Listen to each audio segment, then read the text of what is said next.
restorative justice, and then you will just only be paid by the perpetrator.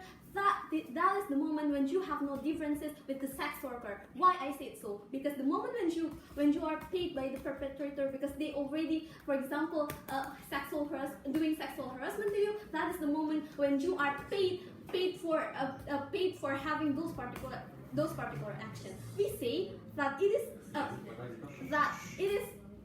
is not okay for this victim to be paid by those particular perpetrators, because we see that those particular perpetrators are those particular someone that is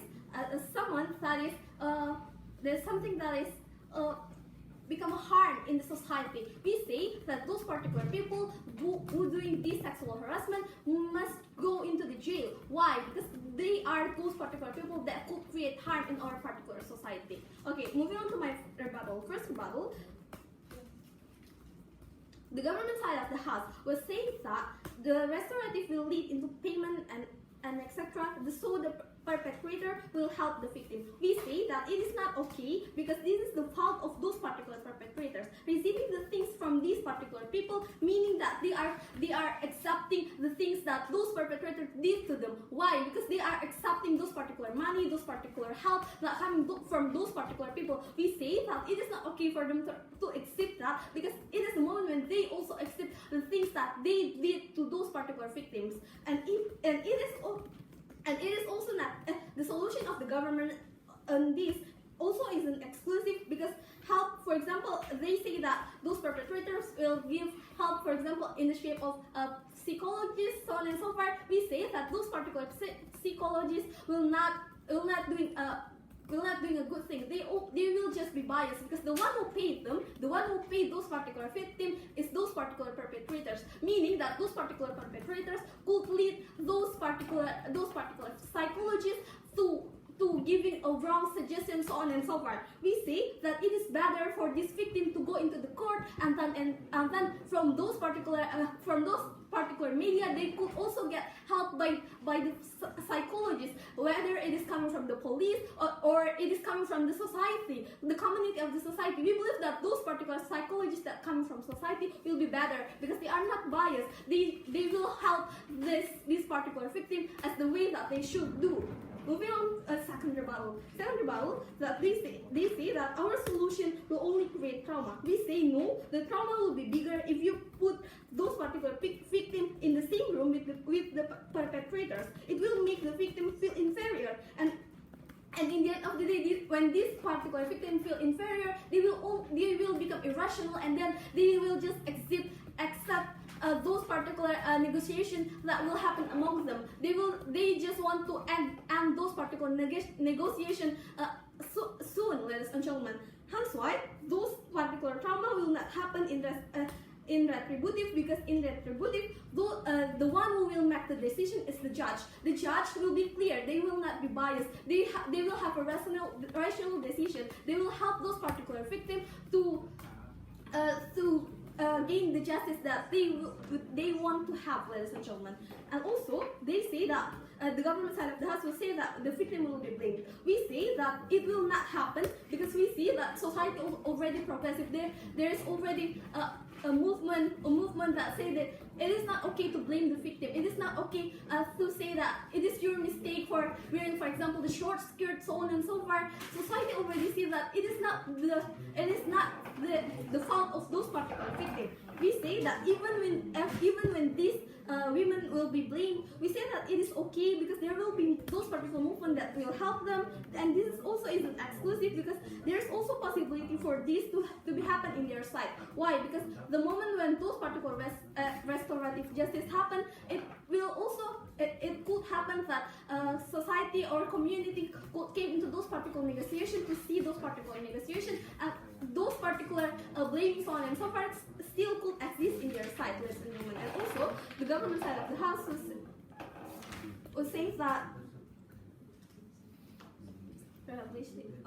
considering the fact that this victim is brave enough to report, no matter it is the restorative or retributive justice, ladies and gentlemen, meaning that this victim already already ready to say to speak up, ladies and gentlemen. They already know what is the risk when they speak up. They already know whether in the end of the day the society will see her as a different person and so on and so forth. We say that it is okay because at the very first place, this particular victim already chose to speak up, ladies and gentlemen. So in the end of the day, the argument that comes from the government side of the house about this couldn't be counted during this debate. Okay, so 2 points that I will prove in this debate. First is why our alternative is better. I will compare within restorative and retributive. Okay, first in restorative justice.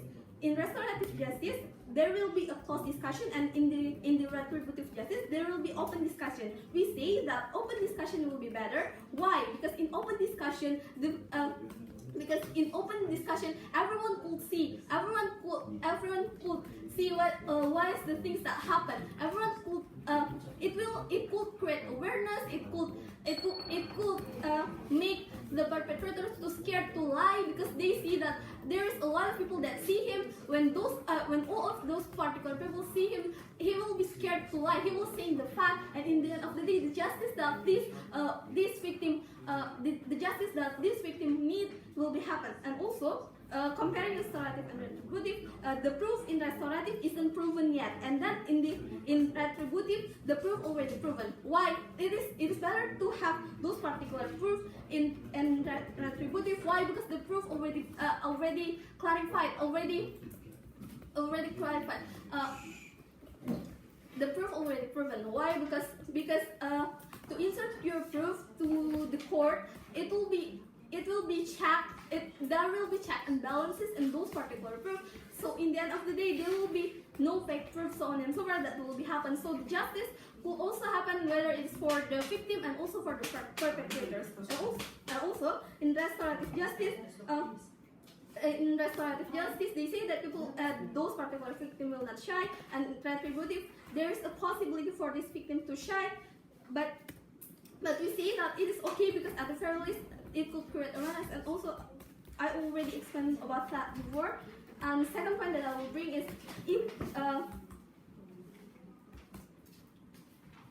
even if sexual offenders win in court, it is okay. Why?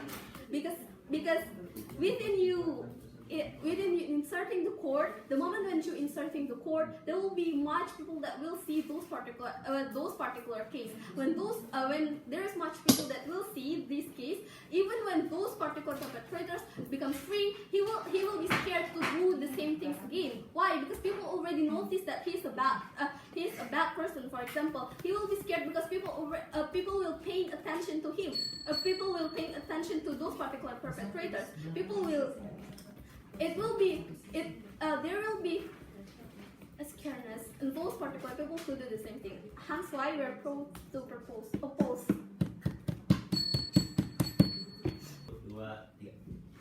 So here's the thing: what happened in government side of the house. We told you that the problem of current status quo is that because these victims cannot be able to have a platform to safely reporting their cases and to safely having an equal chance of having the winning inside of the court. It also works in the case of the sexual offenders, in which they cannot be able to, for example, pursue another platform that may not, for example, cover too many media coverage because they don't want it to begin with, ladies and gentlemen. Our proposal allows these victims and these sexual offenders to have a chance to have the equal opportunity to, for example, proving that they are wrong and they are not wrong, for example, or proving that what is exactly the closure that they want in status quo, ladies and gentlemen. The problem in opposition side of the house is that they want this closure based on the social judgment, they want this closure based on the court decision, and they want this closure based on how that these victims and the sexual offenders are represented inside of the court. We told you that this may not be the thing that the victims always want in status quo. They may not want money like what Tory told you. They may want the psychological assistance, for example, to healing their trauma, ladies and gentlemen. They maybe want the compensation, for example, for their inability to entering school again, for example, because the trauma is that severe. Or, for example, they want a compensation because they can no longer appear inside of the societal environment, etc., ladies and gentlemen. This is the thing that government side of the house would like to champion into this debate, which is the availability of the victims to define what closure they want, and the availability of, for example, the sexual offenders who are wrongly accused in status quo to, for example, prove that they are not wrong and discuss it to the victims what is exactly wrong in this condition of them having the sexual intercourse, for example, or etc. So several things that I will talk in my speech. First about the court, second about the closure to victims, third about the social judgment, and lastly about the deterrence. So first, let's go to the court first. They told you that court is a legitimate actor to defend these victims and the sexual offenders inside of the status quo. But let's see who will represent them exactly, right? They are not yet characterizing it clearly. The judges, the lawyers. So why this actor is harmful in the sexual, so why this actor is not better in comparison to our proposal, right?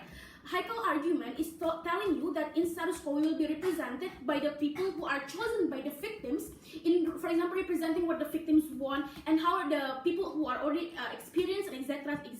So they know what the victims want, they're experienced in this kinds of thing and negotiating in having a win-win solution, for example, or having what the victims want. So the overpowered, like for example, opposition side or a discussion will not happen because the objective of these people who are representing this victim are the best thing that the victims could be able to get.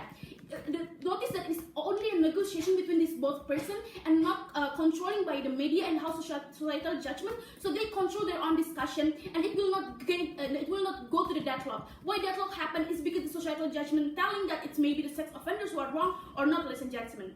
But second, why the lawyers and why the lawyer or defenders focus inside of the court only focus on winning without hitting what the victims really want exactly. In status quo, they even propose proposal that is not preferable by the victims, for example. But because the defender promises that it is the only way for you to make the offenders enter jail, so they took this chance or they took this opportunity, ladies and gentlemen. This is not something that will happen if you go to restorative justice, because the discussion will be done and the victims will tell to the representative of them of what they really want, and may it not be jail in the end of the day, ladies and gentlemen. Yeah. But when going to the proposal about who will represent them in the court, why it is harmful? The case of sexual harassment is a sensitive case, ladies and gentlemen. We told you that they don't, these judges and their lawyers, for example, would not want to create a wrong decision instead of status quo. Notice that the court means you let society engage the judgment and the public opinion will occur instead of the process of judging these offenders and also these victims, ladies and gentlemen. But why it is better in our side of the house? Because victims can control how they want the discussion and the closure will be, ladies and gentlemen. They can control how the decision making process or what punishment they would like to give towards these offenders. In status quo, if there's a social judgment and etc., it most likely affects the judges of how they would like to be appealing for the society, for example, or etc. But what will happen in a very worst scenario inside of their proposal, right? There will be an unbalanced power between the offenders and also the victims. Consider that in our side of the house, the sense of justice becomes the only bargaining power of these victims, right? In their side of the house, if they, for example, accusing someone who are more privileged, they will not have this sense of bargaining power because these people are already privileged to begin with and can win directly inside of a court, ladies and gentlemen. But in our side of the house, there will be more catered, and I'll explain that in my second, right? So what will happen in the societal judgment, right? We should understand where the societal judgment comes from, the media coverage and the viral, and because this is an interesting case. But how is this harmful? Because it disincentivises victims to report, like how Neny already told you, and why for example, why I should report this case. For example, if only I have to undergo an emotional labor, like for example, attending court, for example, being interviewed by the media and being asked by my friends, for example, etc., because it is being exposed. But why restorative justice is exclusive to mitigate or at least control the societal judgment inside our house through information from the media coverage, because the victims control whether you want to have the societal judgment or not. Because most likely, both the victims and the perpetrator doesn't want to have an incentive to take this to the media, right? They don't want to coverage because, for example, they would like to have a reputation which is good, or image restoration is hard. These things happen like in the case of, for example, Donald Trump, or with the victims of a model, for example, because they don't want to have a media coverage because their reputation will be bad. So this creates a chance and also an opportunity for people who do not want to go to court like this, ladies and gentlemen, and who would like to control the societal judgment inside of their house, ladies and gentlemen. In comparison to their side of the house, if they would like to stick on a status quo, means they lose the opportunity that these victims and this perpetrator who do not want to involve the societal judgment into the decision-making process inside of a court would not be exist inside of their house in the end of the day, ladies and gentlemen. But let's talk about the closure of the victims. They told you that these victims will just directly accept because they're inferior and they're irrational. But let's talk where inferiority and irrationality comes from. We told you it comes from too much pressure from the society and the judgment. And for example, their parents who having their reputation back, or for example, their friends who are judging them in status quo. So how society will not how society want the case to be closed, or for example, or who they are leaning into. The fear that they may, or it also comes from the fear that they may lose inside of the court because they have less capital, ladies and gentlemen. So that kind of inferiority and the irrationality will not happen in our side of the house because where it comes from does not exist to begin with. Societal judgment does not exist, and less capital will not be a problem because they can pursue this cheaply. For example, people who would like to help them, for example, people from expertise, for example, people who are from the movement and people who are progressive, for example, ladies and gentlemen. So this also creates a chance for people who have the less capital and will not create a sense of inferiority inside of their house, right? But lastly, on the deterrence effect, right? They told you that deterrence effect is very important in judging this debate. We told you that exactly first, they will still have the deterrence effect because the perpetrator will still have to compensate and will still have to pursue the solution that comes through negotiation, so they will still be judged and will be punished through whatever means the victims want. But second, in status quo, government will still create a safe environment to, for example, lessen the probability of people doing this sexual harassment again. So it's not a zero-sum game that when you do not have criminal justice in status quo, then will not be a safety environment. But lastly, it is very okay to trade off these deterrents and people who are perpetrators in comparison to how our victims for centuries have been hindered to, for example, reporting their cases, or for example, to cannot be able to come up to the surface because they are afraid, ladies and gentlemen. That is why our sort of justice system is the best solution that can create an opportunity and a chance for the victims to speak up and more justice towards what they exactly want upon the closure. Thank you.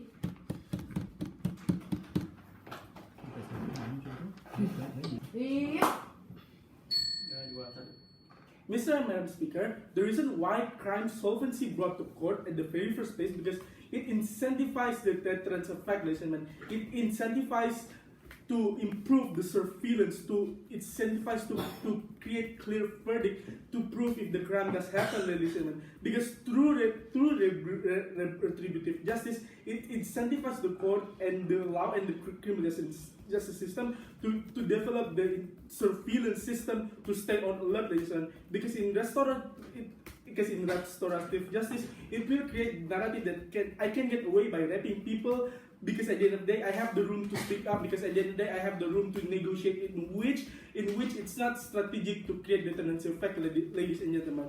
Government's main premise is to prove that a room for the perpetrators to speak up is necessary because it's somehow in line to the criminal justice system. We say that this premise is problematic because the moment you commit a crime and you get caught, you don't get the chance to speak up, ladies and gentlemen. Regardless in retributive justice, if that's the case you're going to defend, if you want to defend a room for to speak up, we also provide the platform to defend their case as well, ladies and gentlemen. That's why we allow them to hire lawyers to begin with.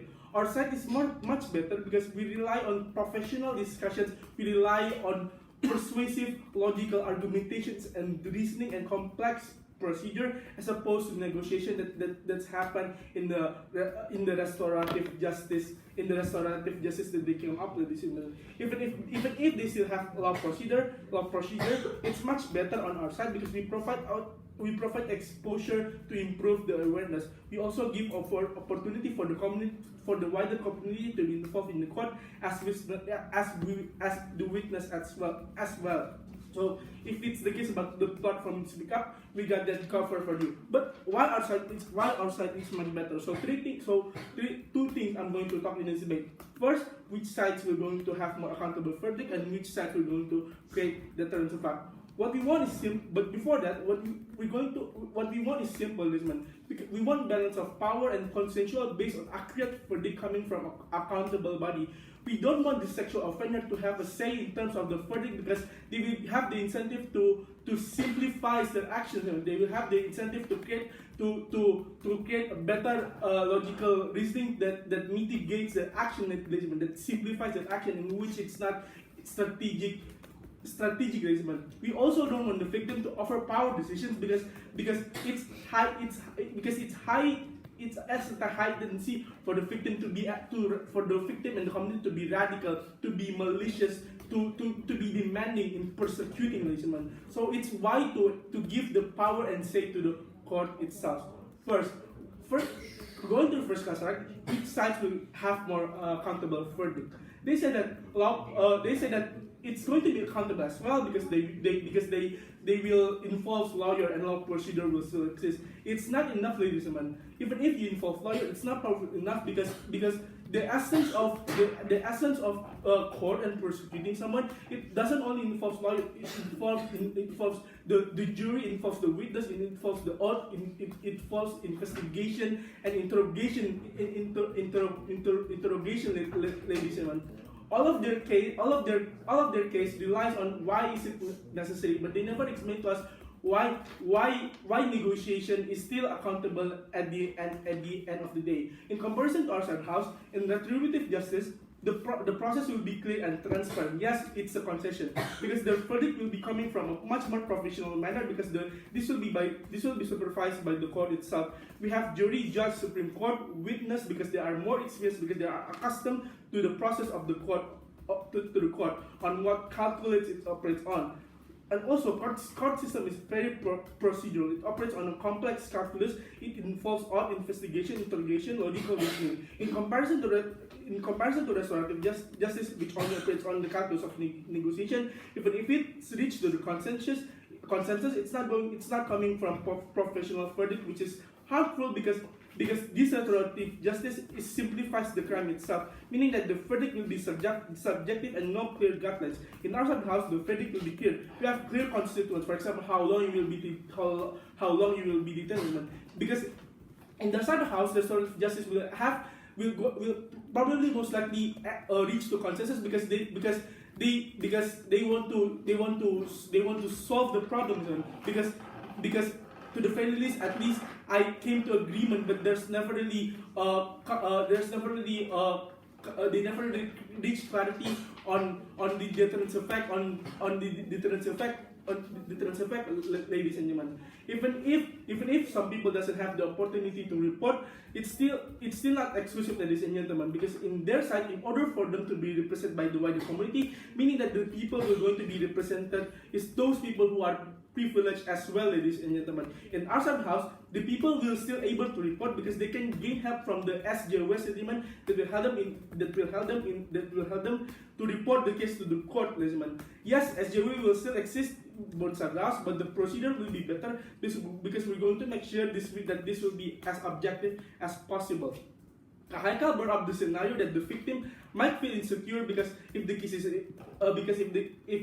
exposed. We say that if it's exposed to retributive justice, we say that it's better for the victim because you will gain sympathy from the witness, in which those witnesses have the capital to ensure that you're going to be benefiting from the court, ladies and gentlemen. If you show, for example, if you show physical evidence in the court, you will most likely win because it's an effective evidence that you have been raped, ladies and gentlemen. So in case of exposure, we're not going to harmful for the victim because it will gain sympathy from the witness. It will gain sympathy from the society because of the media exposure. Secondly, which sides we're going to create better deterrence effect. All of their premise based on the necessity to speak up, but they never explain to our. But they never explain to our side because how are they going to ensure that the deterrence effect will still exist, ladies and gentlemen. In comparison to our side house,